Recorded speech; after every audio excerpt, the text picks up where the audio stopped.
Hey, what is up, everyone? It is the Mad King Paradoxus, bringing you another Pokemon X and Y news update. And this time, we got some pretty interesting information. Not the biggest haul we've gotten thus far, but still pretty interesting nonetheless. Now, in short, we have 2 new Mega Evolutions, a couple of new Gen 6 Pokemon, including the 2 fossils. I've got my little note stuck to the box, so I'm gonna lean forward every now and then so I can see it because I can't read all that well from back here. But you don't care. You're just here for the information. You don't care about all the shit I have to do it. So let's move on, shall we? So, along with those, we get the we get the type matchups for Fairy, which we've all been wanting, and the mid-level evolutions of the Gen 6 starters. So that's pretty much what we got this time. Now, the 2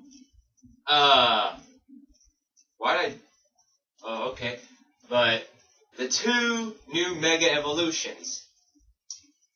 One of them I get. The other one, I'm sitting there thinking, why? Why did they give this one a Mega Evolution? Oh, well, you'll see what I'm talking about. The first one, Garchomp. Yes, Mega Garchomp.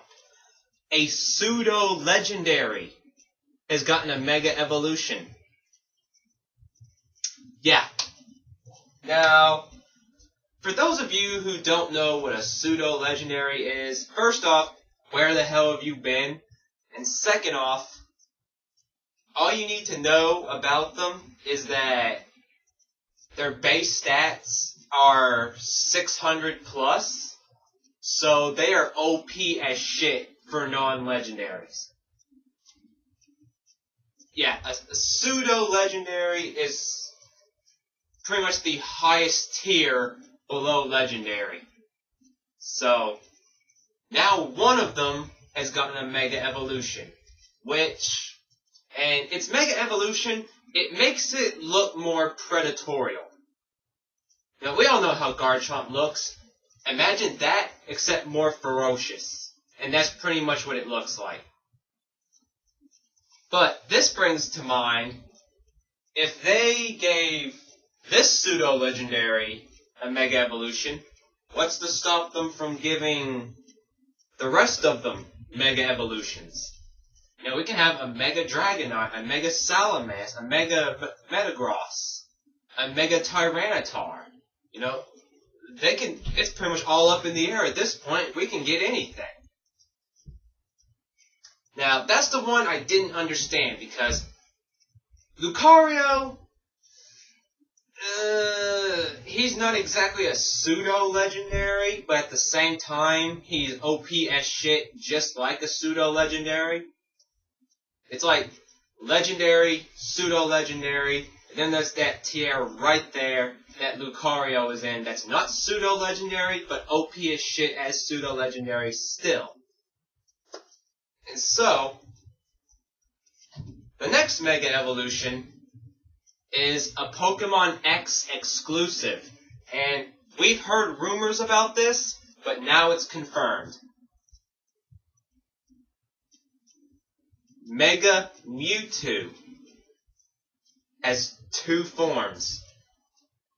Yeah, Mega Mewtwo has 2 forms. There's the Pokemon Y exclusive, which is the one we all know. The one that's been featured in the Extreme Speed Genesect movie. That's the one we know. But this new one, I'm liking this new one. It's a Pokemon X exclusive, which sucks because I'm getting Pokemon Y first. So, I'm going to have to make do with Y exclusive Mewtwo. But I'm wanting X exclusive Mewtwo. And here's the thing about it. since they did an X and Y exclusives for these, I'm glad that this one was announced last. It sucks it's not going to be in Y, but I'm just glad it's here, because I've heard so many people bitch about Mega Mewtwo. But now with X exclusive Mega Mewtwo, there should be no bitching, because it took every good thing about Mewtwo and upped it, which is what the Mega Evolutions are supposed to be. You take everything good about the Pokemon in question, and you notch it up a few levels. And with X exclusive Mega Mewtwo, we got just that. It looks exactly like Mewtwo, except he's more beefed up. Now his arms are bigger, his legs are bigger, his torso sticking out a bit more. He's got shoulder things on his shoulders. And the whole reason for that is he's now dual typed. Yes, Mewtwo, Mega Mewtwo is now dual typed. He is now a psychic and fighting type. Yeah, psychic and fighting. Mewtwo, Mega Mewtwo, I should say, has gotten a much boosted upgrade. And he looks OP as shit. I'm just gonna say it. We all know how powerful Mewtwo is. Now, his power's just been increased dramatically. Now we don't have to worry about those pesky dark types. Oh, your dark type versus my Mega Mewtwo. Alright, X exclusive Mega Mewtwo. Pop punch! Bah! So that was my little fangasm right there. Now, moving on from those. We got, how many was it? 4 new Pokemon in this update. There was Turamion,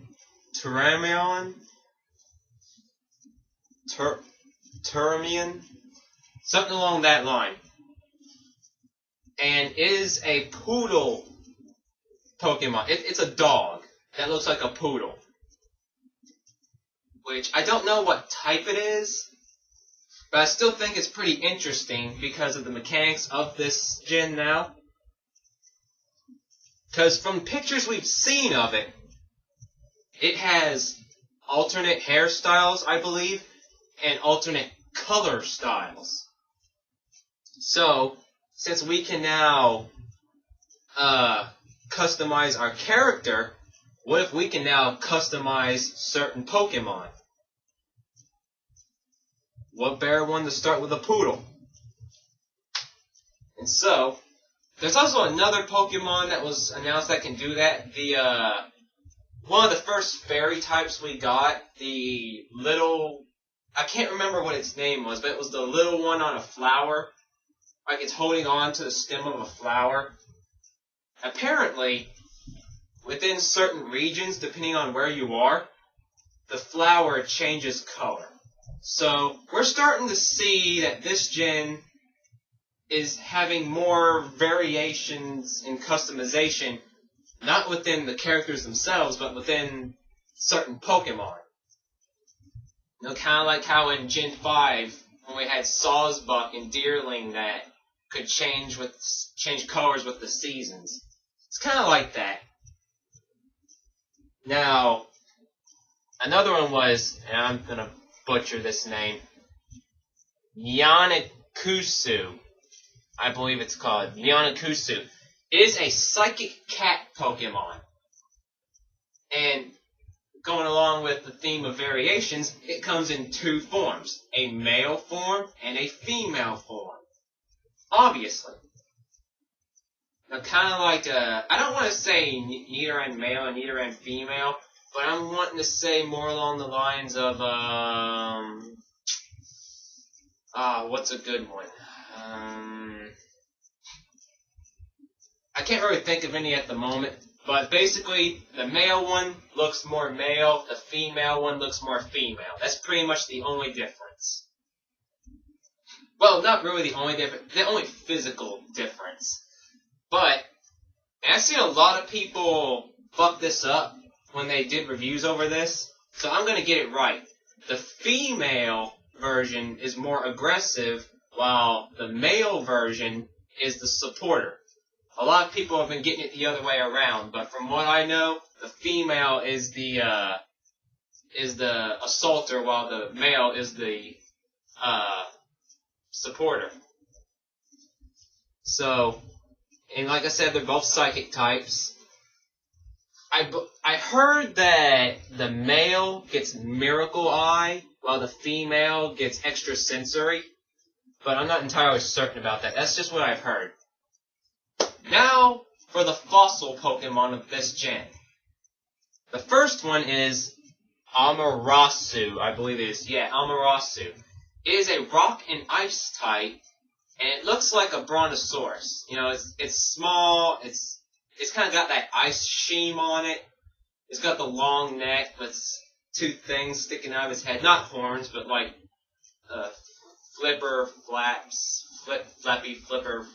flapping lips, something like that. I don't know what the fuck that was. But pretty much, like I said, rock and ice type, Brontosaurus, I believe they are. So along that lines. The other one was the one I have the most interest in, because I've been waiting for this one for a while, man. You have no idea. Ever since we first had fossil Pokemon, I've been waiting for this.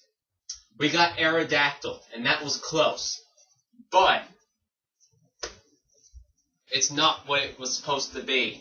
And now we have it, and I am pumped. You have no idea. And this one's name is Chigarasu. I'm gonna call it Chigarasu. It is a T-Rex. Yeah, big head, long legs, stubby arms. T-Rex. And to make it better, it is a rock and dragon.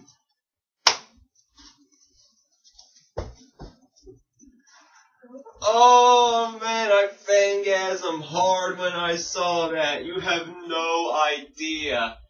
First off, I just saw the appearance. T-Rex. Then I found out it was Rock and Dragon.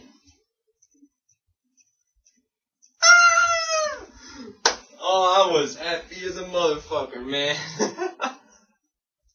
And the closest thing we've had to that, in my opinion, is Aerodactyl, an actual predator fossil. I mean, yeah, all the fossil Pokemon are predators, pretty much. But Aerodactyl was on top.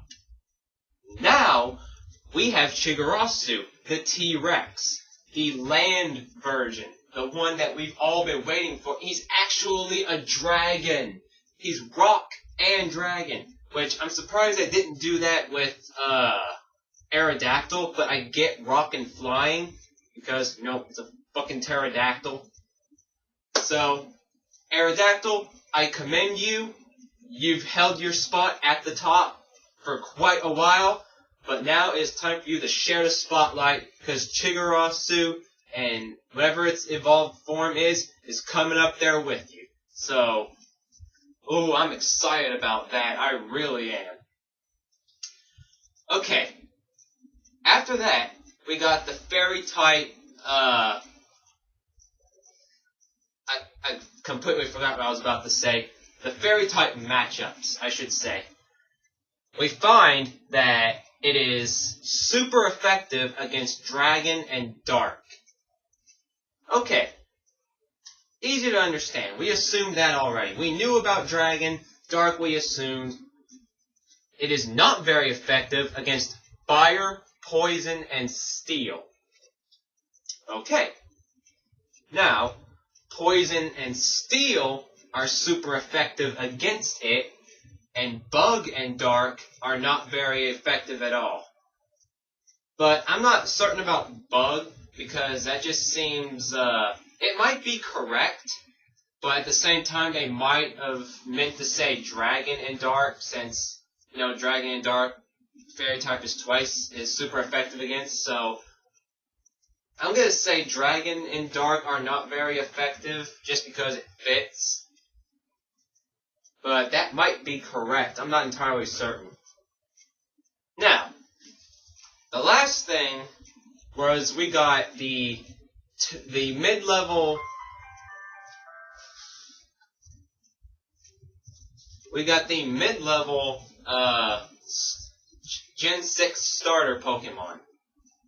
The first one is the evolved form of Froakie, which is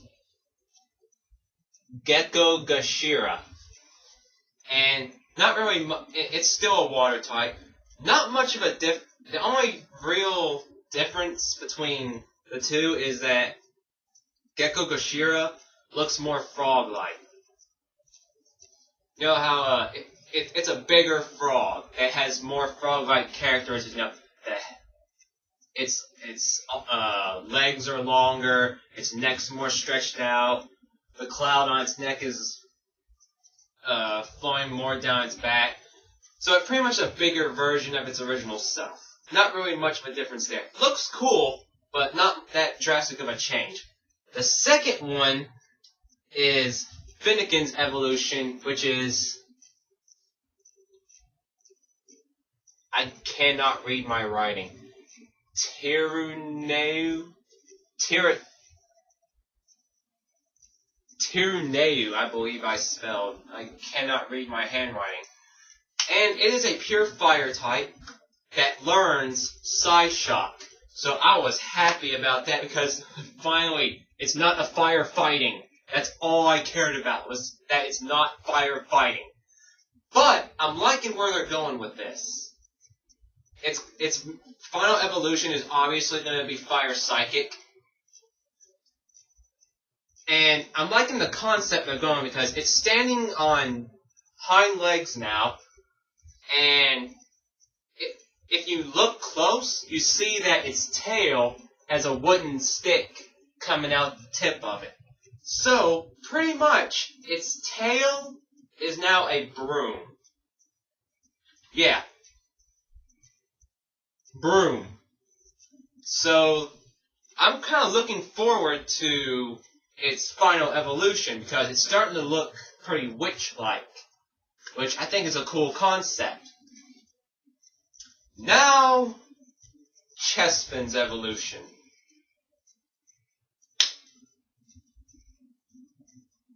That's all you can do. That's all you can do.